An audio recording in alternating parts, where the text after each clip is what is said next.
brought to you by V-Guard. સમાચાર સુરતથી સુરતમાં 1.5 માસની માસૂમ બાળકીનું રસી મૂક્યાના 19 કલાક બાદ મોત થઈ ગયું। બાળકીની માતાએ નજીકની આંગણવાડીમાં જઈને બાળકીને રસી મુકાવી હતી। રસી મૂક્યા બાદ સવારે બાળકીના નાકમાંથી લોહી નીકળ્યું હતું। લોહી બાળકીની તબિયત ખરાબ થતા કતારગામ આરોગ્ય કેન્દ્રમાં તપાસ માટે લઈ જવામાં આવી, જ્યાં ફરજ પરના ડોક્ટરે તેમને કહ્યું હતું કે રસી આપ્યાથી આડઅસર થઈ હોય તેવા લક્ષણો નથી। ડોક્ટરે તેમને બાળકનો નિષ્ણાંતનો દેખાડવા સલાહ આપી, જે બાદ પરિવાર બાળકીને ખાનગી હોસ્પિટલમાં લઈ ગયું, જ્યાં ડોક્ટરે બાળકીને મૃત જાહેર કરી।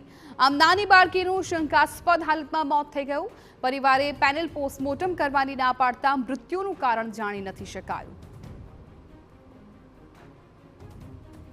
તમારી છોકરી સારી જ છે, જે રસી મૂકી એ ટાઈમે સારી થઈ જશે। મેં 10 વાગ્યા મેં 10 વાગે સારી થઈ જશે મેં કીધું ઓકે મેડમ। 10 વાગ્યાની બદલે સવારે 6:45 નાકમાંથી લોહી નીકળવા લાગ્યું। મેં એ જાણવા માટે અમે બાળકીને તા લઈને ગયા। મેં કીધું મેડમ તમે કીધેલું હતું આ ટાઈમે છોકરીને રસી મૂકેલી છે, સારું થઈ જશે, તો નાકમાંથી લોહી કેમ નીકળવા લાગ્યું? મારી દીકરી ચાલી ગઈ। વેડ હેલ્થ સેન્ટરના મેડિકલ ઓફિસરે બાળકને તપાસેલું, રસીકરણને રિલેટેડ કોઈ પ્રોબ્લેમ છે કે નહીં તે ચેક કરી લીધેલું હતું। રસીકરણને રિલેટેડ એમને કોઈ બાકીના આડઅસરો કે એવું કંઈ જણાવેલું નહીં હતું। તે વખતે તેમણે એવું સલાહ આપેલી કે બાળકોના ડૉક્ટર કતારગામ હેલ્થ સેન્ટરમાં છે, ત્યાં તેમને બતાવી દો। તે વખતે બાળકને લઈને તેઓ કતારગામ હેલ્થ સેન્ટર નહીં ગયેલા હતા અને ઘરે ચાલ્યા ગયેલા હતા।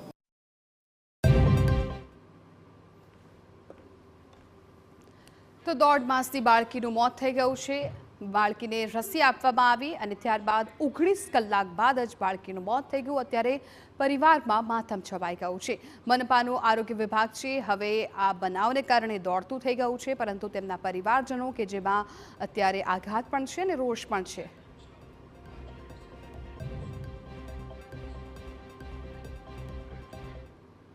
Brought to you by V-Guard.